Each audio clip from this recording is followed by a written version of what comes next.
Welcome to question and answer session. और सबसे पहले जो क्वेश्चन है वो ये है कि किसी भी स्टॉक का ये है जी मोहम्मद सिद्दीक साहब है, किसी भी स्टॉक का मूविंग एवरेज देखने के लिए कौन सी वेबसाइट पर जाना होगा। ये बहुत क्वेश्चन आता है, तो ये आप नोट कर लें। एक है scstrade.com, बहुत अरसे से ये लोगों को फ्री चार्टिंग दे रहे हैं और बहुत मेहरबानी इनकी। हमने भी यहाँ जब स्टार्ट किया तो scstrade से किया था। और उसके बाद tradingview.com, वहाँ पर जाके भी आप अपना अकाउंट बना सकते हैं फ्री। आप 2 इंडिकेटर्स तो आप फ्री इस्तेमाल कर सकते हैं उसके अंदर, कोई सी भी 2 इंडिकेटर्स। तो tradingview.com और scstrade.com ये 2 वेबसाइट्स हैं, वहाँ पर जाके आप चार्टिंग यूज़ कर सकते हैं। अच्छा, अगला क्वेश्चन है जी, analysis was good but content was in rough shape.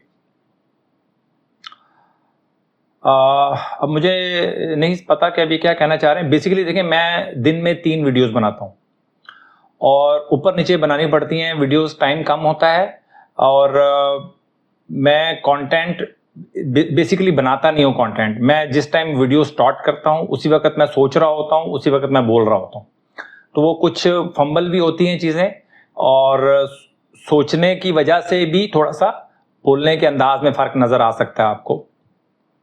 तो इसके पीछे रीज़न ये है, अगर मैं फाइन कंटेंट बनाने की कोशिश करूँगा तो आपको इतना कंटेंट मिल नहीं सकता। ज़्यादा से ज़्यादा 1-2 चार्ट्स मैं डिस्कस कर सकता हूँ। मैंने 8 से 10 कंपनीज़ के चार्ट्स को डिस्कस करना होता है और अगर मैं उनका पहले से तैयारी करके बैठूंगा, एक एक चार्ट को मतलब फाइन तरीके से अगर आपके सामने पेश करने की कोशिश करूंगा तो इतने ज़्यादा चार्ट्स आपके सामने जा नहीं सकेंगे। तो कोई भी चार्ट होता है, मैं उसी वक्त लाइव उसको देख रहा होता हूँ और लाइव उसको रीडिंग कर रहा होता हूँ, उसके बारे में सोच रहा होता हूँ और साथ साथ डिलीवर भी कर रहा होता हूँ। तो इस वजह से मुझे लगता है कुछ रफ सा होता है। कई दफ़ा मेरी टीम ने इस बात को पॉइंट आउट किया है, बट अगर मैं इसको अपने कंटेंट को फाइन करने की कोशिश करूंगा तो कंटेंट की क्वांटिटी कम हो जाएगी। आप क्वालिटी पे ना जाएं, आप ये देखें कि क्या चीज़ आपको मिल रही है और कितनी तादाद में मिल रही है। तो ये है जी इसका जवाब। तो मुझे लगता है कि फाइन तो नहीं मिलेगा आपको, क्योंकि उसी वक्त लाइव चीज़ों को देखना पड़ता है और इस टाइम बोलना पड़ता है, तो थोड़ा सा आहिस्ता आहिस्ता चीज़ों में आ जाएगी, बेहतरी तो आ सकती है, बट उसके पीछे जो रीज़न है वो मैंने आपको बता दिया। अच्छा, ये कह रहे हैं जी कि मुस्तफ़ा भाई, category A and A plus made from shares which increase during the whole week, do we need to monitor these on a weekly basis और डेली बेसिस। देखिए, ए और ए प्लस डेली बेसिस के ऊपर आपके सामने मैं लिस्ट देता हूं। जब से मैंने ये आपको आपके साथ जब शेयर करना स्टार्ट किया है, ये ए और ए प्लस, किसी भी दिन गैप नहीं आया। ठीक है, किसी भी दिन गैप नहीं आया। बहुत कोई मजबूरी हुई किसी दिन तो उस दिन गैप आ सकता है, और लेकिन अभी तक तो गैप नहीं आया जब से मैंने स्टार्ट किया है ये चैनल। तो ये डेली बेसिस के ऊपर आपने देखना है, डेली बेसिस के ऊपर, क्योंकि डेली टाइम फ्रेम पे मैं एनालिसिस करता हूँ। ठीक है, इसीलिए मैं डेली टाइम फ्रेम पे एनालिसिस करता हूँ कि आपको डेली एक रिपोर्ट मिले, उसके ऊपर काम करना आपके लिए आसान हो। अगर आवरली चार्ट के ऊपर करूंगा या 15 मिनट के चार्ट पे करूंगा तो उसको हर 15 मिनट के बाद पोजीशन चेंज हो रही होती है। यहाँ पर डेली चार्ट में डेली एक कैंडल बनती है तो आपकी डेली पोजीशन चेंज होगी, तो डेली आपको उसके ऊपर रिएक्शन करना आपके लिए आसान होता है। अगला जी, सर प्लीज टीआरजी का भी बताएं, 2 साल से रखा हुआ है, 70 पे लिया था। मैं बार बार यही कहता हूं कि जो आप जब भी कोई इस तरह का स्टॉक लेते हैं लॉन्ग टर्म के लिए बेसिकली बन जाता है। ये भाई ने 70 रुपए का लिया था ना, 99% चांसेस हैं कि इन्होंने 72-73 पे इन्होंने बेच देना था। ठीक है, ये 70 2 साल से पड़ा हुआ इसीलिए कि नुकसान में। अगर ये नुकसान में ना होता तो ये इनके पास ना होता। तो हमारी जो आप समझ लें कि हमारा जो इम्यून सिस्टम है ना, वो नुकसान पे हम अपने आप चीज़ों को बर्दाश्त कर लेते हैं। किसी भी स्टॉक को अपने पोर्टफोलियो में, प्रॉफिट में हम उसको बर्दाश्त नहीं कर पाते। हमारा इम्यून सिस्टम ऐसा है कि हम उसको प्रॉफिट में बर्दाश्त नहीं कर पाते। तो और विदाउट एनी, अच्छा दूसरी बात ये, अगर ये शफल कर लेते जल्दी, अगर हमारी कैटेगरी ए और ए प्लस को देख रहे होते तो उसमें भी चांसेस होते हैं कि यार आप अच्छे स्टॉक जब आपको मिल रहे होते हैं तो फिर आप बुरे स्टॉक को से जान छुड़ाना आपके लिए आसान हो जाता है। ठीक है, जान छुड़ानी पड़ेगी सर। और मैं बार बार कहता हूं, हमें टीआरजी से कोई प्रॉब्लम नहीं है। टीआरजी बहुत क्लास का है। मतलब इस वक्त पूरे स्टॉक एक्सचेंज में अगर जब टीआरजी में काम होता था तो मैं लोगों को मिसाल देता था कि यार ये देखें टीआरजी जैसा स्टॉक, सारे स्टॉक्स टीआरजी जैसे होने चाहिए। वजह उसकी थी इसमें लिक्विडिटी बहुत थी, मतलब ना कभी नीचे लोअर लॉक हुआ ना कभी अपर कैप हुआ, होता भी था तो अगर अपर कैप हो भी गया, अगर आपने बिड डाली आपको माल मिल जाता था। लोअर लॉक हुआ, आपने सेलिंग के लिए डाला स्टॉक, बिक जाता था। हर रेट पे इस पे काम होता था, बहुत टेक्निकली बहुत बेहतरीन चलता था ये। तो जब ये चलना शुरू होगा तो हम इसके अंदर इंटर होंगे जी। मेरा बड़ा फेवरेट स्टॉक है, टेक्निकल एनालिसिस के हवाले से बहुत अच्छा चलता है ये, क्योंकि इसमें लिक्विडिटी है। जिसमें लिक्विडिटी होती है ना उसमें आपकी जो टेक्निकल एनालिसिस है बहुत अच्छा बैठता है। अच्छा जी, ये कह रहे हैं जी असगर भाई बाय सेल भी करवाया करें। यार इसी काम की वजह से तो मैंने चैनल बनाया है कि आपकी इस चीज से जान छूट जाए कि बाय सेल करवाया करें। यार आपको कोई बाय सेल जो करवाने वाले हैं, अब मैं कंट्रोवर्शियल कोई मैं वीडियो नहीं बनाना चाहता मेरे भाई, यार जान छुड़ा लो, जितनी जल्दी है जान छुड़ा लो, सीख लो, खुद बाय करें, खुद सेल करें, सीख लें। यही तो मैं काम कर रहा हूं, आपको सिखा रहा हूं। आप मछली पकड़ना सीख लें, क्यों किसी की मोहताजी पे डिपेंड करते हैं? क्यों, मुझे नहीं समझ में आती। कौन सा कंटेंट है जो आप इस वक्त आपको अवेलेबल नहीं है? ऑनलाइन अवेलेबल है, लोगों के डैशबोर्ड अवेलेबल हैं, हर किस्म की इंफॉर्मेशन अवेलेबल है, टेक्निकल एनालिसिस अवेलेबल है, फंडामेंटल एनालिसिस अवेलेबल है, हर चीज़ अवेलेबल। आपको प्रॉब्लम क्या है? थोड़ा सा टाइम लगाएं, सीख लें, और मैं आपको बता दूं इन टोपी ड्रामों से जान छुड़वा लें, जितनी जल्दी है जान छुड़वा लें। बाय सेल लोगों मतलब जो आपको सर्विसेज देते हैं कुछ ठीक भी होंगे, मैं सारों की मिसाल नहीं देता, बट अल्लाह का वास्ता है आप अपनी जान छुड़वाएं। कितना लॉस करेंगे यार? चलें अगर आप प्रॉफिट में हैं तो आप करते रहें, लेकिन जब लॉस में चले जाते हैं और फिर लॉस को कवर करने के चक्करों में फंसे रहते हैं कि यार अगर मैं अभी इनके साथ जान छुड़ा ली तो फिर हर वक्त ये होता है कि यार हो सकता है करवा दें, मेरा लॉस रिकवर करवा दें, हो सकता है मेरा लॉस रिकवर करवा दें। होता नहीं है और आप सारी जिंदगी फंसे रहते हैं। तो भाई निकल जाएं, चलें। कम से कम मैं कहता हूं प्रॉफिट में हो आप बैठे रहें, लेकिन जब आप लॉस कर रहे हो तो यार जान छुड़वाओ यार, आप कोई और स्ट्रेटजी बनाओ, कुछ और बनाओ। अच्छा जी, ये कहते हैं जी मोहम्मद शाहिद साहब हैं, sir this strategy is only for intraday, is I am true? नहीं भाई, डेली चार्ट के ऊपर, डेली टाइम फ्रेम पे मैं एनालिसिस करता हूँ। डेली टाइम फ्रेम पे एनालिसिस जो होता है वो थोड़ा सा लंबा चलता है, और हमारा तो लंबा इसलिए भी चलता है कि हमारी कोशिश होती है कि हम अपने प्रॉफिट को किसी तरह लंबा करें, प्रॉफिट को बढ़ाएं, प्रॉफिट को बड़ा करें। वो तो इंट्राडे वाले तो कुछ किसी और स्ट्रेटजी के ऊपर काम कर रहे होते हैं। लेकिन अगर आप ये बोल रहे हैं कि ये इंट्राडे पे स्ट्रेटजी चल सकती है तो बिल्कुल चल सकती है। आप हर टाइम फ्रेम के ऊपर 15 मिनट पे भी काम कर सकते हैं, आधे घंटे के ऊपर भी काम कर सकते हैं, कोई इशू नहीं। उन्हीं भाई ने एक क्वेश्चन किया है कि ये स्ट्रेटजी अदर टाइम फ्रेम पर, ठीक है, मैंने इसका जवाब दे दिया कि हर टाइम फ्रेम के ऊपर ये काम करती है, हर टाइम फ्रेम के ऊपर काम करती है, लेकिन स्टॉप लॉस का परसेंटेज चेंज हो जाएगा।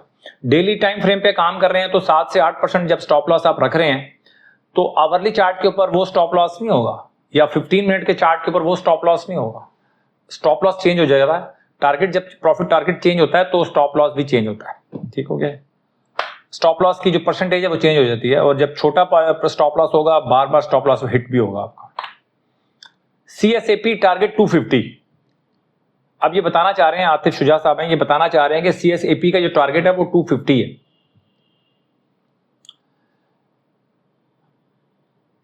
अगर मैं आपको ये बावर ना करवा सका ना तो मेरा समझाने का मकसद फोत हो जाएगा। मैं समझता हूं कि शायद मेरे समझाने में कोई मसला है कि नोबडी नोज भाई, कोई नहीं जानता कौन सा स्टॉक कब चलेगा और कौन सा स्टॉक कितना बढ़ सकता है। नोबडी नोज, आप अंदाजा नहीं लगा सकते। आप सिर्फ अपनी स्ट्रेटजी बनाते हैं, फंडामेंटल एनालिसिस करते हैं, टेक्निकल एनालिसिस करते हैं, और जो स्टॉक अच्छा लग रहा हो आपको चाल के हिसाब से, अपनी परफॉर्मेंस के लिहाज से आप उसमें इन्वेस्ट करते हैं। बहुत सारे स्टॉक्स जो फंडामेंटल स्ट्रांग होते हैं, फाइनेंशियल्स भी बड़े अच्छे होते हैं, लेकिन नहीं काम करते हैं। ये मैं आपको बता रहा हूँ, नहीं काम करते, किस्मत की बात होती है। लेकिन ऐसा नहीं है कि वो फंडामेंटल एनालिसिस जब आप करते हैं तो वो ठीक तरीका नहीं है, वो तरीका ठीक है, बट 10 स्टॉक्स में काम करेंगे, हो सकता है उसमें से 2 चलें, हो सकता है 4 चलें, हो सकता है 5 चलें, हो सकता है 1 चले, जरूरी नहीं कि 10 के 10 चल जाएंगे। इसी तरह टेक्निकल एनालिसिस में भी ऐसा ही होता है कि आप उसकी चाल ढाल देखकर अपनी एंट्री लेते हैं, लेकिन हो सकता है 10 में से 5 चलें, हो सकता है 10 में से 4 चलें, और 10 में से हो सकता है 3 चलें। तो भाई ये जहन में ना इन चीज़ों को फिक्स करना छोड़ दें। कोई आपको बताता है जी कि 200 का टाइम, कोई कहता है 300 का हो जाएगा, कोई कहता है 400 का हो जाएगा। यार सारे के सारे मुझे नहीं पता उनके पीछे उसकी वजह क्या है, क्या वजह है कि वो इस तरह की स्टेटमेंट्स दे रहे होते हैं। कुछ लोगों को तो बिजनेस होता है, वो तो चलो मुझे समझ में आती है बात कि यार वो बेचारा बिजनेस कर रहा है, उसकी रोजी रोटी ही ऐसी लिखी है कि उसने झूठ बोल के रोजी रोटी कमानी है। अब मैं उसके ऊपर बहस नहीं करता, अल्लाह ताला ने उसको ऐसी जगह रखा हुआ है कि वो उसने झूठ बोलकर ही रोजी रोटी कमानी है, तो उसके लिए हम दुआ कर सकते हैं, अल्लाह ताला उसको हिदायत दे और अल्लाह ताला उसके लिए आसानी करे कि इन चीज़ों से निकलें, झूठ बोल के अगर आप। लेकिन कई दफ़ा ऐसा होता है कि आप अपनी उसमें बोल रहे होते हैं, आपको नहीं पता होता कि आप झूठ बोल रहे हैं, आपको पता ही नहीं होता, आप सिर्फ अंदाज़े लगा रहे हैं और लोगों को बताई जा रहे हैं, लेकिन होता वो झूठ है जी। ठीक है, जो लोग इस तरह करते भी हैं तो मेरी भी उनसे गुजारिश है कि यार ये झूठ बोलना बंद कर दें, लोगों को ठीक तरीके से एनालिसिस दें, ठीक तरीके से बताएं। लोग ना इस तरह की बातें सुन के बहुत बड़ी बड़ी उम्मीदें बांध लेते हैं, और जब वो उम्मीदें टूटती हैं ना तो बस फिर वो कहते हैं कि यार ये बिजनेस ही, मतलब बिजनेस को जितनी फिर उनके जहन मुंह में आता है ना, गालियां और जो भी आता है वो उसको दे के रहते इसी के अंदर हैं, लेकिन इसको बदनाम बहुत ज्यादा करते हैं। ठीक हो गया सर। अगला है जी आसिफ साहब हैं जी, आसिफ पटेल साहब हैं। When NRR going to follow ATRL trend, ये बड़ा जबरदस्त क्वेश्चन है यार। अगर देखें, एक होता है, कई दफा ऐसा होता है कि एक पूरा सेक्टर चल रहा होता है, पूरा सेक्टर चल रहा होता है, कई दफा ऐसा होता है। लेकिन कई दफा ये देखा गया है कि सेक्टर में से कोई 1 या 2 आइटम चल रहे होते हैं, बाकी 10 आइटम नहीं चल रहे होते, और लोगों की जो पोजीशन होती है, जो 2 स्टॉक चल रहे होते हैं ना उस सेक्टर के, उसमें पोजीशन नहीं होती, क्योंकि वो पोजीशन तो छुड़ा के निकल गया। मतलब 100 का लिया, 110 का बेचा, 120 का बेच के चले गए, उसके बाद वो 200 हुआ, 300 हुआ, 400 हुआ, अब उसको तो पकड़ नहीं सकते। अब उसके छोटे भाई को पकड़ लेते हैं या छोटी बहन को पकड़ लेते हैं, उसके ऊपर बेट लगाना शुरू कर देते हैं। मेरे भाई ऐसा नहीं होता। अटक रिफाइनरी अगर बढ़ रहा है तो जरूरी नहीं है कि नेशनल रिफाइनरी उसको फॉलो करेगा। अगर एक भाई इंजीनियर बन गया है तो दूसरा भाई नहीं बन रहा है इंजीनियर, या उसमें टैलेंट नहीं है, तो वो इंजीनियर नहीं बन सकता। अब आप बोलोगे नहीं यार ये भी इंजीनियर बन गया, ये भी बनेगा, दूसरा भी बनेगा इंजीनियर, उसके ऊपर आप बेट लगा लेते हैं। जो बन गया है इंजीनियर उसके ऊपर बेट लगाएं। तो ये बड़ा मसला है, इस चीज को समझने की कोशिश करें। टैलेंट होता है, एक भाई का दूसरा टैलेंट हो रहा है, दूसरे का 1-2 भाइयों का आपस का टैलेंट डिफरेंट हो सकता है, और दोनों के हालात डिफरेंट हो सकते हैं, दोनों के रोजगार डिफरेंट हो सकते हैं, दोनों का लाइफस्टाइल डिफरेंट हो सकता है, आप खुद भी देख सकते होंगे। तो ये आपने काम कभी भी नहीं करना कि जो किसी भी सेक्टर में 2 स्टॉक अगर चल रहे हैं तो उन 2 स्टॉक को छोड़ दो, बाकी जो 8 हैं उनमें पोजीशन बना लो कि यार वो तो चल रहे हैं, इनकी बारी आ ही जाएगी। ये बड़ा भोंडा सा एक तरीका है, मैं समझता हूँ, एक अजीब सी कोई एक स्ट्रेटजी है, मुझे तो समझ में नहीं आती। इससे आपने जान छुड़ानी है सर, ठीक है, इस माइंडसेट से जान छुड़ानी है। अगला है जी 3 का तड़का क्या है, प्लीज एक्सप्लेन। मैं अपनी हर वीडियो में बताता हूँ मेरे भाई, ये हैं असलम साहब हैं। 3 का तड़का मतलब ये कि 45 की मूविंग एवरेज से मार्केट ऊपर हो, उसका जो रेट है 45 की मूविंग एवरेज का, उसका रेट ऊपर हो, 200 की मूविंग एवरेज से भी ऊपर हो, और RSI 60 अभी करंट उसने RSI 60 क्रॉस किया हो। ये ना हो कि वो उसकी एज बहुत ज्यादा हो गई हो, तो तब एंट्री का कोई फायदा नहीं होगा। फ्रेश एंट्री करनी है कि जब ये तीनों चीजें, जब ये तीनों हमारे पॉइंट्स हैं, जब ये कंप्लीट हो जाएं तब आपने एंट्री देनी होती है। ये है 3 का तड़का, और मैंने इसकी एक वीडियो बनाई हुई है, तो मैं आप जब भी मैसेज करते हैं मैं लोगों को शेयर करता रहता हूँ। How to select a stock to keep an eye with concentration. मेरे भाई A और A+ की जो मैं बना रहा हूँ डेली बेसिस के ऊपर, जो आपको शीट जाती है A और A+ की, कैटेगरी A और A+ की, उनको नोट करें, उनके चार्ट देखें। ये कंसंट्रेशन है आपकी, यही कंसंट्रेशन है कि आपने वो चार्ट देखने हैं डेली बेसिस के ऊपर, बस खत्म। आपने पूरे पूरे 500 या 600 स्टॉक्स थोड़ी देखने, ठीक है सर। और थोड़ा सा टाइम का भी मुझे ख्याल रखना पड़ता है। आगे है जी, big fish always eat small fish. ये तो बड़ी पुरानी बात है जी स्टॉक एक्सचेंज के वाले से। तो मैंने इनका जवाब दिया है कि स्मॉल फिश भाग जाया करे। तो अगर बिग फिश को आप रोते रहेंगे और बिग फिश के स्टाइल को रोते रहेंगे, आपने छोड़ दें बिग फिश क्या कर रही है, आपने एक्ट करना है स्मॉल फिश की तरह। स्मॉल फिश को पता होना चाहिए कि मेरा एरिया क्या है। जब उस एरिया से बाहर निकलेगी तो वो बड़े बिग फिश का शिकार बनेगी। समझ रहे बात मेरी? तो स्मॉल फिश को पता होना चाहिए कि उसने क्या करना है, उसने कैसे अपने आप को छुपाना है, कैसे उसने भागना है, कैसे उसने बड़ी टेरिटरी में नहीं घुसना, किसी की बड़ी फिश की टेरिटरी में नहीं घुसना। तो ये सारी चीजें उसको पता होना चाहिए। और आपकी का मतलब बड़ी फिश और स्मॉल फिश का मतलब ये है कि आपकी इन्वेस्टमेंट किस हिसाब से। देखिए बहुत बड़ी इन्वेस्टमेंट होगी ना तो वो 3 का तड़का लगाएगी, वो फेल हो जाएगी। बहुत बड़ी इन्वेस्टमेंट को फिर किसी और तरीके से टैकल किया जाएगा। छोटी मोटी जो इन्वेस्टमेंट होती है, मतलब छोटी से लेके 8-10 करोड़ 15-20 करोड़ तक भी ये हमारी स्ट्रेटजी काम कर सकती है। लेकिन अगर इससे बड़ी अगर आप कर रहे हैं, इन्वेस्टमेंट कर रहे हैं, तो फिर आपको आपको पता होना चाहिए कि आप क्या हैं, आपको अपने हिसाब से रिएक्ट करना है। जो दूसरा कर रहा है उसको छोड़ दें, आपको अपनी पावर का पता होना चाहिए। अगला क्वेश्चन है सर, आखिरी क्वेश्चन लेते हैं सर ये वाला, कि जब भी स्टॉक को बाय किया वो कंसोलिडेशन में चला गया। कंसोलिडेशन मतलब क्या है, ना ऊपर जा रहा है या नीचे जा रहा है, वो एक ही छोटे से चैनल में ट्रेड कर रहा है, और 12 से 15 कैंडल्स बन जाएं और टेक प्रॉफिट भी ना हो, स्टॉप लॉस भी ना हिट करे, तो उसका क्या करना चाहिए? देखिए बार बार मैं ये बता चुका हूं कि जब भी कोई अच्छा स्टॉक मारता है आपको, यानी कि डिसीव करने की कोशिश करता है, या तो वो क्या करता है कि आपका स्टॉप लॉस सेट करवा देता है, ठीक है। दूसरा उसका तरीका ये होता है कि आपसे टाइम आपका खाता है। वो टाइम का मतलब ये, ना आपका स्टॉप लॉस हिट हो रहा है, ठीक है, ना वो ऊपर जा रहा है। तो यहां पर आप ये कर सकते हैं कि अगर उसकी RSI किसी वजह से बहुत ज्यादा ड्रॉप हो गई है, 60 से नीचे चल रही, 40-45 पे चल रही है फर्ज कर लें, तो आप उसको शफल कर सकते हैं, लेकिन उसके ऊपर नजर रखना जरूरी है। पड़ा रहे तो देखें, जब तक स्टॉप लॉस हिट नहीं कर रहा मतलब उसमें जान है, स्ट्रेंथ है, वो अपनी स्ट्रेंथ शो कर रहा है। जब तक स्ट्रेंथ शो कर रहा है, जब तक तो आप नहीं निकलेंगे। बट अगर आपको कोई दूसरा स्टॉक मिल रहा है तो आप उसको सेल करें और दूसरे स्टॉक में चले जाएं जो आपका A और A+ में या नई एंट्री बना रहा है, उसमें चले जाएं। और अगर उसमें अपॉर्चुनिटी मिल रही है, लेकिन इसको आपने नजर रखनी है इस स्टॉक, जैसे ही दोबारा वो 60 क्रॉस करे, ठीक है, 60 की मूविंग 60 का RSI क्रॉस करे, अपनी दोबारा हमारी एंट्री में बन रहा हो, दोबारा आप उसको ले लें, बाय कर लें। तो उसका ये तरीका हो सकता है कि आप अपना पैसा ना फंसाएं, अपना टाइम वेस्ट ना करें। आप दूसरे स्टॉक, हमारे पास देखें स्टॉक की तो मतलब कमी है ही नहीं।